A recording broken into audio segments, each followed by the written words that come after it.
Javobsiz qo'lingizga asbob yarashibdi judayam siz bor.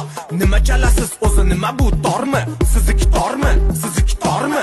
Maniki dutor. Maniki tormas, maniki dutor. Jarangdor ovozli simchalari bor. Maniki tormas, maniki dutor.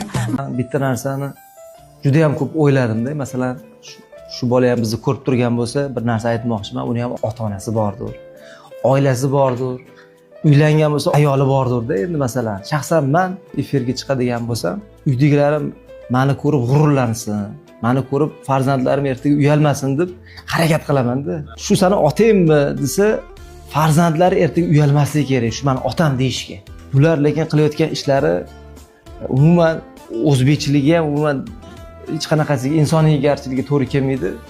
Bularga hozir insonlar tegmasligi mumkin, insonlar hech qanaqasiga urmasligi mumkin, lekin ertaga baribir bular xudo uradi. Assalomu alaykum hurmatli kuzatuvchilar. Inson zoti borki, albatta xato qiladi.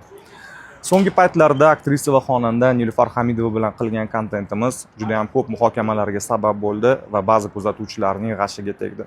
Buning uchun o'zimizni aybdor his qilamiz. Bizning maqsadimiz esa shunchaki kuzatuvchilarga yumor, ya'ni kulgu ulashish edi. Lekin har doim ham biz o'ylagan maqsadlar amalga oshavermas ekan, ba'zida aksincha bo'lar ekan.